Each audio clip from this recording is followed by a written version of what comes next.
Imaginez un monde sans anecdotes. Mais tu fais quoi là? Eh bien la voix off de début de vidéo comme d'habitude. Mais là c'est une vidéo anecdote, donc pas besoin. Il y a toujours besoin d'une voix off. Et en plus, tout le monde m'adore. Alors, pour une vidéo avec script ou une histoire, oui, mais là non. Une anecdote, c'est une histoire. Oui, mais là c'est une vidéo anecdote, donc j'en veux pas, c'est tout. Imaginez un monde où la voix off n'existait pas. Bien le bonjour jeunes gens, on se retrouve pour une vidéo anecdote que j'ai totalement plagié sur... J'ai encore le gun ici du début de la vidéo, voilà, tout va bien. Que j'ai totalement plagié sur Mastu, voilà, je le dis clairement, je ne vais pas cacher la vérité. Je ne vous cacherai pas cette vérité, en tout cas, les autres peut-être, on verra.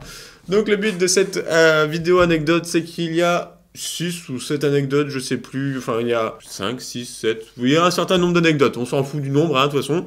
La plupart sont vraies, sauf une seule qui sera fausse, et c'est à vous de deviner quelle est la fausse anecdote dans cette histoire. Et on passe tout de suite à la première anecdote. La dame qui préfère son chien à la France. Certains ou certaines d'entre vous le savent, d'autres non. Je travaille à la citadelle de Besançon. Sur site, c'est interdit. Les animaux sont interdits. Je dis c'est interdit comme si c'était évident.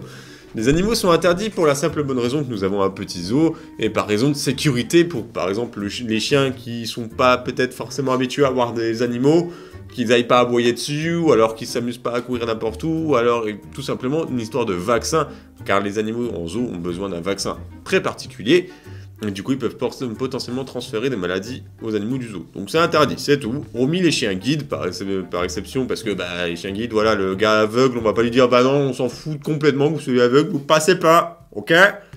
Ok, bon. Il arrive régulièrement du coup que des personnes veuillent monter avec leur chien. Bon, quand des fois on leur dit juste que c'est interdit, ils font ah ok, on savait pas, très bien. D'autres sont un peu plus forceurs. Disons que pour eux, leur chien, c'est leur vie, quoi. Et une dame, ce jour-là, j'étais à l'accueil. Donc je dis à la dame, en plus, elle était bien équipée en vrai. Elle avait un petit sac spécial pour mettre son chien dedans. C'était un petit chien. En soi, il n'y aurait pas eu le zoo, bah, pas de souci, elle aurait pu y aller. Voilà, il y a des restrictions, on fait avec. Donc je lui dis, bah non, c'est pas possible, je suis désolé. Il y a des animaux et les chiens sont interdits. Elle dit oui mais moi mon chien il est propre. Oui bah peut-être qu'il est propre, j'en ai rien à faire. C'est interdit, vous passez pas, c'est tout. Et je lui dis pas, je l'ai pas dit comme ça. Hein. Je dis oui peut-être qu'il est propre, mais voilà, nous on a des règles, c'est interdit, je ne pourrais pas vous laisser passer. Oui mais vous êtes sûr si je le mets dans le sac et tout? Non, je suis désolé, dans tous les cas c'est interdit, peu importe dans quelle position vous mettez votre chien, à droite, à gauche, en triangle, en pyramide, passe pas. J'ai toujours pas dit ça, hein. Je dis gentiment, voilà. Et la dame, elle est là. Mais de toute façon, les Français, vous êtes tous des connards. Oui, elle a vraiment dit ça comme ça. Vous êtes vraiment tous des connards. Je sais pas ce que vous faites ici avec vos zoos. De toute façon, il a rien à faire ici, le zoo. Bah écoutez, votre avis, madame, j'en ai rien à faire encore une fois. Bon, je lui ai toujours pas dit ça. Mais par contre, dans ces cas-là, les gens, quand ils commencent à s'énerver, juste... Nous, on a l'habitude de juste les regarder, gueuler et... On dit rien, parce que de toute façon, on dit quelque chose, ça va les énerver encore plus. Il y a rien pour les calmer, donc juste on les regarde en souriant, on est là, oui. Oh oui, tout à fait. D'ailleurs, cette dame parlait parfaitement français, hein, donc soit elle était suisse-française, et dans ces cas-là, c'est logique, soit c'était juste une française qui s'insultait elle-même, du coup. Voilà, fin de la première anecdote. Est-elle vraie ou fausse? C'est la dame qui préférait gueuler sur toute la France entière que accepter le fait qu'un chien était interdit. Une brûlure tout feu tout flamme. Année 2014, je dirais, aux alentours. En bref, j'avais autour des 13, 14, 15 ans. Ouais, 14-15 peut-être, un truc comme ça. Ça n'a pas vraiment d'importance. J'étais moi-même avec mon frère, un ami à nous, et le frère de notre ami qui était également notre ami. C'était deux fratries, voilà. On s'entendait bien, on avait à peu près le même âge, du coup, il y en a un qui avait mon âge et l'autre qui avait l'âge de mon frère. On se prenait pas la tête, c'était cool. C'était l'époque, la belle époque où on construisait tous des cabanes dans les arbres quand on était enfant. Nous, on avait vraiment l'habitude de construire des cabanes partout, hein, vraiment dans les bois. On trouvait un endroit, on était là, hop, cabane, boum, tchac. On trouvait des branchages, on allait chercher des clous dans le garage du grand-père, des marteaux, pouf, pouf, pouf, on construisait des cabanes. Et en vrai, elles étaient cool, nos cabanes. C'était pas du haut level, mais c'était cool, on aimait bien. On avait également un vice qui est assez ironique, étant donné que nous, mon frère et moi-même, et notre ami et son frère, enfin nos deux amis du coup, on était enfants de pompiers. Même on est toujours enfants de pompiers d'ailleurs. Et on avait, malgré le fait qu'on soit enfants de pompiers, on avait l'habitude de s'amuser avec le feu. Ouais. On n'a pas non plus fait cramer la ville entière, hein, même si l'idée nous est peut-être passée par la tête, je ne sais pas. Donc, cabane, on a l'habitude de faire des petits feux. Par contre, on prenait quand même des sécurités, on mettait des pierres autour, on évitait de faire ça quand c'était un jour hyper sec ou quoi que ce soit. Voilà, on avait quand même des petites sécurités. On était à la recherche d'une nouvelle cabane. Une nouvelle cabane qu'on trouve dans une forêt, comme d'hab, avec un énorme pneu de tracteur en plein milieu. Et là, on était là, ce pneu de tracteur, ce sera notre barbecue. Donc on faisait nos feux dans ce pneu, et on continue un peu l'exploration, on visite un peu autour. Là on tombe sur un tracteur abandonné, qui était très certainement le propriétaire de cette roue que nous avons également. Bon, on s'amuse, on le fouille, il était vraiment abandonné, tout était pété dedans, on le fouille et on tombe sur une bombe de start pilote. Les bombes de start pilote, c'est les petites bombes qui permettent des bombes de gaz qui permettaient de recharger les briquets. Vous savez, les briquets, ils ont un petit trou derrière, tu le mets dedans, pouf, ça recharge. Là, j'ai été lancé en mission d'aller chercher un briquet chez mes parents pour qu'on puisse s'amuser à faire des lance-flammes ou je ne sais quoi avec. Qu'est-ce qu'on était cons. Je récupère le briquet, on arrive devant notre cabane où là, la bombe de start pilote, on s'amuse à la vider dans le pneu de tracteur. Vraiment, mais quand je dis vider, on y allait fort. Après ça, on se dit, bah faut l'allumer maintenant. Mais on est conscient que c'est hyper dangereux et que si on allume, ça va faire flouf. Du coup, on a fait quoi? Du coup, c'est un ami, des amis qui s'était pris un long bâton, il avait allumé le bout du bâton, du coup il y avait une petite flamme, il l'a approché comme ça, tout en étant prudent, hein, parce qu'on savait que c'était une idée de merde, on était vraiment le bâton comme ça. Enfin, il était le bâton comme ça, nous on était cachés derrière. Et il arrive, hop, il met le bâton dans le pneu et là, un gros... Il n'y avait pas de boum, c'était pas une explosion, c'était un... Et là, bah, cette personne du coup qui tenait le bâton, lui, brûlé au 3e degré à la main et au front. Du coup, les autres, on était juste plus de sourcils, tout brûlé là, on n'avait pas de brûlure sur le corps, mais c'était brûlé quand même très bien. Ensuite, bon, bah, premier réflexe, trouver une flaque d'eau. On a eu de la chance, il y avait plus récemment avant, donc tête dans la flaque d'eau, hein, flap. On a essayé de refroidir comme on pouvait. Et du coup, bah, l'appel sur les parents, oui, on a fait une grosse bêtise, grosse bêtise. Ouais, et on s'est bien fait défoncer, hein, ce jour-là. Ouais. Cette histoire s'est terminée avec notre ami à l'hôpital, bien entendu, du coup, pour se faire soigner. Hein. Et du coup, bah, par cette histoire, on a beaucoup appris du feu. On a quand même un peu moins joué avec, beaucoup moins. Voilà, fin de cette deuxième anecdote. Et on passe à la troisième. Le briquet traître. Cette anecdote se passe au centre-ville, un soir comme les autres, où je me baladais, tout va bien, et je croise un gars, comme assez souvent, qui me demande si j'ai un briquet, pour qu'il allume sa clope ou je ne sais quoi. Je dis non, je n'en ai pas, je ne fume pas. Et cet homme me répond que j'ai une tête à fumer des bons gros spliffs. J'essaye de lui dire, bah non, c'est pas le cas, pas du tout. Et bah le gars, en fait, il commence un peu à s'énerver, et il me montre avec son doigt, là, son gros doigt, il montre en direction de ma poche. Et en fait, ce jour-là, je portais un slim, donc c'était assez moulant. C'était assez moulant, et en fait, j'avais des chaussures, je les ai encore d'ailleurs, c'est des chaussures avec des lacets qui sont complètement pétés. Et moi, quand j'ai des lacets pétés, tu sais, ils sont un peu effilochés. Moi, je brûle le bout, et du coup, j'aplatis comme ça pour essayer de le récupérer. Et ça tient pas longtemps, donc je le faisais souvent, et donc j'avais un briquet dans la poche pour faire ça. Et du coup, avec le slim, on voyait la forme du briquet, où j'avais absolument rien d'autre dans cette poche, donc on voyait vraiment toute la forme. Et là, j'étais là, ah merde, oui, c'est vrai. Bah du coup, j'essaie de lui expliquer pourquoi je lui avais dit non à la base, en me disant, bah peut-être que ça va le faire rire, le fait que j'ai un briquet que je n'ai pas habituellement, et que j'ai pas l'habitude d'en avoir. Bah c'est tout le contraire, il a commencé à se vénère vraiment violent. Et là, j'étais là en mode... Qu'est-ce que je fais? Comment je me retrouve dans cette situation à la con? Par chance, il y a le gérant du bar qui était juste à côté, d'où les gars venaient de sortir en fait. Le gérant du bar, je pense que c'était le gérant, après c'était peut-être juste un serveur, on n'en sait rien. Qui se ramène et du coup qui calme les gars et qui leur donne un briquet. J'aurais pu du coup leur donner, hein, mais pour le coup avec la situation, j'étais pas trop apte à leur donner le briquet, j'étais plus en mode on se calme. Et du coup j'ai été sauvé par le gars du bar. Par chance. C'était la fin de la troisième anecdote, qui était plus courte, j'ai l'impression. Et on passe, du coup, j'en ai 6 d'anecdotes. Et on passe, du coup, à la quatrième. Un aspirateur coquin. Alors, période de Noël. Mes parents ont comme cadeau un aspirateur robot. On était chez moi à ce moment-là, du coup. Ils ont comme cadeau un petit aspirateur robot qui nettoie, là. Du coup, bon, bah, écoute, mes parents sont de vrais enfants. Et ils étaient là, oui, on va le tester, du coup. Et ma chambre avait... Ouais, j'ai un peu honte de le dire, mais avait besoin d'un coup de propre. Je dis ça, mais c'est toujours le cas d'ailleurs. Si quelqu'un a un aspirateur robot à me prêter, je serais bien partant pour nettoyer ma chambre encore une fois. Aspirateur robot, on le met dans la chambre, on le laisse tourner, on discute, la soirée se passe bien, c'est cool. On l'a fait tourner je sais pas combien de temps, je dirais 1 heure et demie. Et après on se dit, bah allez, on va mettre l'aspirateur dans le salon parce que en vrai c'est trop drôle de le voir se mouvoir comme ça, en fait. Voilà, c'est drôle. On le met dans le salon et là on voit l'aspirateur bloque. On se dit tiens c'est bizarre, pourquoi il arrive pas à enfin il arrête, il bloque, il avance plus du tout.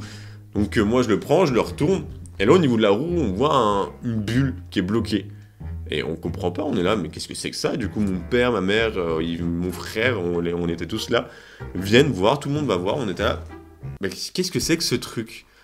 Et là je les regarde et je fais, je crois savoir ce que c'est. Mes parents qui étaient là, c'est quoi? Eh ben, je crois que c'est un préservatif qui a été récupéré sous mon lit, il est bloqué. Ouais. Du coup, j'ai passé quelques bonnes... En vrai, j'ai passé bien un quart d'heure à essayer de retirer ce préservatif bloqué dans un roue d'aspirateur robot sans l'éclater. C'était assez original comme expérience. En vrai, on en rigole, hein. C'était vachement drôle. Même sur le coup, j'étais pas plus gêné que ça parce qu'avec ma famille, on se prend pas la tête là-dessus. Je rigolais, mais c'était dégueulasse quand même. C'était pas ouf comme expérience, même si c'était drôle. Fin de cette 4e anecdote. Et on passe à la 5e. Le mytho exagéré. Ceci est une 2e anecdote qui se déroule à la Citadelle. Mais je triche un petit peu parce que cette anecdote, je n'étais pas là ce jour-là. Mais on me l'a raconté, je me suis dit, faux. Il faut que ce soit dit. C'est une anecdote assez embarrassante sur un type qui est venu, qui nous dit, tout paniqué, enfin qui dit à mes collègues du coup, tout paniqué, j'ai perdu mon enfant sur le site, est-ce que je peux le chercher? Je sais pas, il voulait trouver son enfant quoi. Il voulait trouver son enfant, donc forcément, du coup, la billetterie dit, oui, allez-y, et puis du coup, les agents, on a des talkies, on prévient tous les agents comme quoi un enfant est perdu sur le site et qu'il faut le retrouver, son père est paniqué, tout ça. Ok, on le cherche. Enfin, il le cherche, et au bout je crois que ça a duré 3 quarts d'heure en tout, mais un peu avant, donc une de mes collègues arrive vers le gars et dit votre enfant, du coup, vous l'avez retrouvé, parce que du coup, lui, je cherchais aussi sur le site, vous l'avez retrouvé, votre enfant, et le gars dit non, c'est pas moi qui cherchais un enfant, vous vous trompez de personne. Excusez-moi, je vais essayer de retrouver le gars, quoi. Donc, elle repart. Là, un autre de mes collègues va voir le type, du coup, votre enfant, vous l'avez retrouvé ou toujours pas? Et le gars répond, mais c'est pas moi, vous vous trompez de personne. Mais sauf que mon collègue, là, cette fois, était persuadé que c'était lui. La seule différence, c'est qu'il n'y avait pas la même veste. Il avait changé de veste, entre-temps. Donc du coup, le collègue dit, venez avec moi à la billetterie, on va essayer de voir ça ensemble. Donc le gars arrive à la billetterie, et à la billetterie, vu qu'il a demandé directement à cette personne-là de chercher l'enfant, tout le monde l'a reconnu. Là, au bout d'un moment, il n'y avait pas choix, c'était lui, et on le sait. Du coup, à force de... Déjà, le gars, à un moment, il essaye de faire croire qu'il est pas français, qu'il est allemand, ou je ne sais quoi, il a essayé des petites manips comme ça. Et au bout d'un moment, à force de forcer, de le bloquer à la billetterie, qu'il puisse rien faire, la vérité est tombée, c'est que il avait fait croire qu'il avait perdu son enfant sur le site pour rentrer gratuitement sur le site. Pour économiser 11 balles. 11 balles. Ah ouais. Ça, c'est du radin. Fin de cette 5e anecdote. N'hésitez pas à mettre dans les commentaires ce que vous pensez au niveau des anecdotes, quelle est la vraie pour vous. Je veux connaître vos avis là-dessus. Voilà, ok? Bref, passons à la, du coup, 6e et dernière anecdote. La fête inattendue au camping. Alors, début octobre, je suis parti en vacances. Un peu partout en France, en fait, j'ai fait un petit road trip. On a fait un petit road trip, j'étais pas tout seul. Alors, en Ardèche, donc c'était déjà, histoire à la con, tomber malade au début des vacances, génial. Et donc, on se prend un petit camping au niveau de l'Ardèche. Merde, comment ça s'appelle? Au niveau d'une arche. Ah, j'ai plus le nom. Bref, dans un camping. Dans un camping, on a réservé pour 2 nuits, où on était avec la tente. Ok, on était avec la tente. Alors du coup, le premier soir, ça se passe bien, on a bien dormi. Deuxième soir, petite sortie en canoë-kayak. Du coup, on crevait, hein, vraiment. Je me suis perdu dans ce que j'ai dit. Alors, premier soir, on a bien dormi. Deuxième jour, on a fait du canoë-kayak, donc on était crevés. Donc du coup, le soir, on était bien crevés. Voilà. Je sais pas si... Je crois que je me suis mélangé dans mes mots. J'étais en train de penser à la suite en même temps de parler là. Voilà. Bref. Ouais. Donc deuxième soir, crevé, on avait envie de dormir, vraiment, on n'avait même pas encore mangé, je crois. Non, on n'avait pas encore mangé, on était juste en train on s'était baladé sur le camping, on revient. Et là, pour dormir, du coup, on commence à se poser, on est là en mode, ah, on est bien, bon, faut qu'on trouve un truc à manger, qu'est-ce qu'on mange? Aucune idée. Et là, on commence à entendre de la musique au loin. La musique assez forte, on se dit. Oh, c'est des gens qui font la fête sur un autre camping, c'est pas grave. C'est un peu chiant, mais c'est pas dérangeant. Et là, petit à petit, la musique, ça augmente le son. Ça augmente bien. Une bande de jeunes qui commencent à débarquer dans notre camping. Ils vont dans des petites maisons prévues, donc c'est des sortes de mobil-homes. Donc déjà, ça veut dire que le proprio était au courant de ça et que nous, on ne l'était pas. Il nous a pas prévenu qu'il y aurait des gens bien bruyants ce soir. Donc ces gens arrivent, ils font de plus en plus de bruit. Ils commencent à sortir les sortes de trompettes qu'on utilise dans les stades, là, je sais pas comment ça s'appelle, mais ça commence à faire beaucoup de bruit, la musique de plus en plus fort. Là, on commence à entendre des feux d'artifice, vraiment des pétards, et des bisons même, vraiment, ça faisait des grosses explosions. Et là, on était là, bon, bah, ça fait chier, quoi, parce qu'on a payé pour ce soir, le gars nous a rien prévenu, et là, on commence à hésiter à partir, en fait. Vraiment, on était en mode, mais qu'est-ce qu'on fait? Sachant que, je l'ai pas précisé, ils sont tout juste à 20 mètres au-dessus de nous. Donc, à tout moment, ils débarquent... Enfin, peut-être qu'on s'est trompé et qu'ils étaient super sympas, mais pour le coup, là, le bordel qu'ils faisaient, nous, on était en mode, à tout moment, ils débarquent sur notre tente pour faire je ne sais quoi, ou ils balancent des pétards. On n'avait pas envie. À un moment, on entend un gros boum. Et là, réflexe, on se regarde, on se casse. On se casse. Et du coup, on a pris la voiture. Vraiment, on n'a jamais rangé une tente aussi vite de notre vie. On a tout balancé dedans. On n'a pas rangé, en fait. On a juste balancé. On a plié la tente, on a balancé. Tout dans la voiture. Et on s'est cassé sans prévenir. De toute façon, le gars, je pense, il s'en branle royalement, qu'on le prévienne ou pas, vu le bordel que c'était. Et on a trouvé à la va-vite un Airbnb. Je sais plus si c'était un Airbnb ou un hôtel BNB. Je sais pas trop quelle connerie. Bref, on a trouvé un truc à la va-vite qui était à une demi-heure de route d'ici. On a fait hop là, on dégage. C'est la fin de cette 6e anecdote. Alors, pour petit rappel, on a la dame qui préfère son chien. On a, je sais même plus, le gars, notre pote qu'on a cramé. C'est très bizarre, c'est très horrible de dire ça comme ça. Les mecs qui t'ont tapé en brouille dans la rue. L'aspirateur coquin. Le mytho exagéré du mec à la citadelle. Et le camping. Je sais pas si vous voyez, j'indique des trucs au hasard, là, voilà, ça s'affiche, ils sont là, hein. Je sais pas si je fais des images, oui, je vais peut-être faire des images pour essayer de d'égayer votre journée. Pas du tout. Et je vous laisse choisir quelle est la bonne anecdote, quelle est la mauvaise anecdote plutôt. Attention, vous avez 5, 4, 3, 2, 1... Et la mauvaise anecdote, c'est l'histoire dans la rue de Besançon, dans l'anecdote où je me suis fait embrouiller. C'était vraiment beaucoup trop possible que ce soit vrai. C'est vrai que ce genre de choses arrive trop souvent. Je me suis dit, allez, je vais faire ça comme fausse anecdote. C'est quelque chose qui est trop plausible, donc ça peut passer. Et ouais, voilà. Est-ce que vous aviez raison ou pas? À vous de me le dire dans les commentaires. Dites-moi bien ce que vous pensiez qui était la fausse anecdote. Je veux savoir laquelle était la moins crédible pour vous. Voilà, je me mélange dans ce que je dis, mais c'est pas grave. Bref, j'espère en tout cas aussi que ce type de vidéo vous a plu, type anecdote qui est totalement plagié sur Mastu. Hein. Vraiment, je le dis parce que pour moi, c'est quand même important de le dire que je le copie. Enfin, pas que je copie, mais que cette idée de vidéo vient de quelqu'un d'autre. Je préfère donner les lauriers à la bonne personne. Sur ce, je vous dis portez-vous bien et bisous sur Petite Miche, bien mollo.